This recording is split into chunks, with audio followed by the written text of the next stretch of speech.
जब हम दोनों भाई जरा बड़े हुए तो लड़कों ने हमें खिलाना शुरू किया। मैं बहुत खूबसूरत था। मुझे एक पंडित जी का एक लड़का पकड़ लाया। मेरे भाई को एक चफाली का लड़का पकड़ ले गया। मैं पंडित जी के घर पलने लगा। मेरा भाई डफाली के घर। उसे जकिया कहते थे और मुझे कल्लू। जाड़े का मौसम था।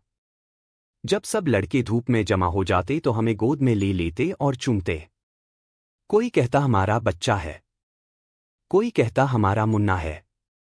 कोई लड़का एक कान पकड़कर उठाता और कहता देखो भाई, चोर है या साह। जब तक कान दर्द न करते मैं न बोलता। बस सब कहने लगे फेंको फेंको, चोर है। मगर जब कान दुखने से चिल्ला उठता तो सब साह साह कहकर हंस पड़ते। प्रायः यह खेल सैकड़ों बार होता। कोई हमारे अगले पैरों को उठाकर कहता मुरा मुन्ना दो पैर से चलता है।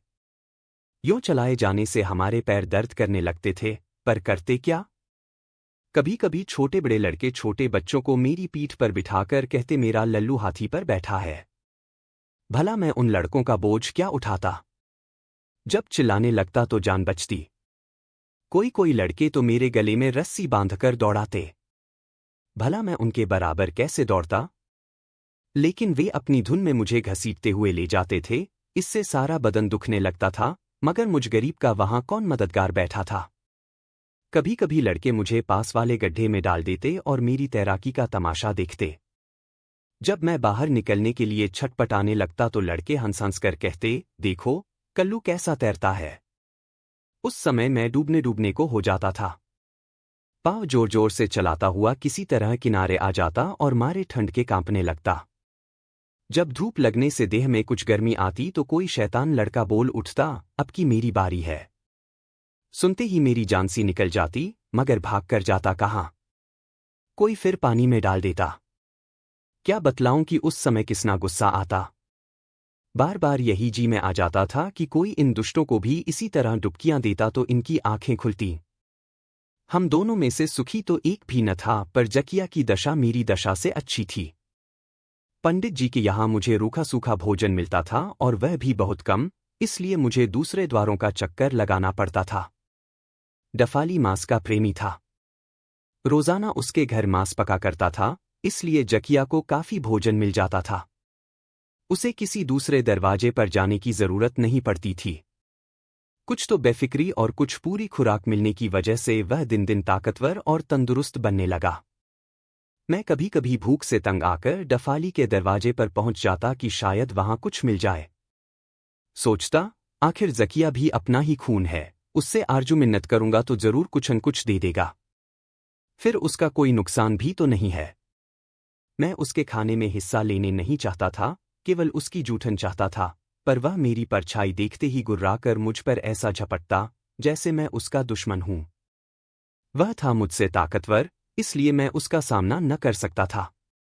वह दांतों से मुझे खूब काटता और नीचे गिराकर पेजों से खसोटता।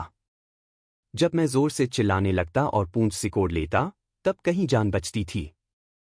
उठकर ज्यों ही भागना चाहता कि डफाली कह उठता पंडित का भग्गू कुत्ता वह भागा। वह भागा, इस पर मुझे बहुत ग्लानि होती थी। मैं फिर जाकर जकिया से उलझ पड़ता और इतनी मुस्तैदी देखकर देखने वाले कहते वाह कल्लू, वाह शाबाश। इससे तबीयत और भड़क जाती थी और भी जोर लगाता, लेकिन आज मुझे भागना ही पड़ता था। तब सब तालियां बजाकर मुझ पर हंसने लगते। जोश ठंडा होने पर देखता तो लहूलुहान हो गया हूं। महीनों में जाकर कहीं घाव अच्छे होते थे। घाव अच्छा होने पर यही भी चाहता कि चलकर जकिया को पछाड़ूं और पंडित जी की बदनामी मिटाऊं, मगर अपनी हालत देखकर रह जाता। एक दिन मैं जान पर खेलकर जकिया से उलझ पड़ा। वह भी पूरे जोश के साथ मुझसे लड़ने लगा। संयोग से पंडित जी भी वहां पहुंच गए। उनके पहुंचते ही और लोगों ने कहा कल्लू भग्गू कुत्ता है, कभी भी जकिया का सामना नहीं कर सकता। इस पर मैंने देखा कि पंडित जी का चेहरा फीका पड़ गया है। तब तो मैंने निश्चय कर लिया कि आज चाहे जान रहे या जाए, मगर जकिया को जरूर पछाड़ूंगा। कुछ ऐसे जीवत से लड़ा और ऐसे दामपेंच खेला कि बच्चे जकिया को छठी का दूध याद आ गया। देखने वाले कहने लगे कि भाई आज तो कल्लू ने कमाल कर दिया। ठीक है, मालिक को देखकर उसकी छाती बढ़ती है। ज़किया डफाली को देख देखकर ही इसे रोज पछाड़ता था। आज पंडित जी को देखकर कल्लू ने नीचा दिखाया। मैंने देखा पंडित जी का चेहरा उस समय खिल उठा था। मोनू, मैंने उनकी लज्जा रख ली। अब उन्होंने मेरी खुराक कुछ बढ़ा दी। उधर जकिया पर डफाली और भी तवज्जह करने लगा। एक दिन की बात है कि माताजी डफाली के दरवाजे पर पहुंच गईं। उस समय जकिया वहां मौजूद न था।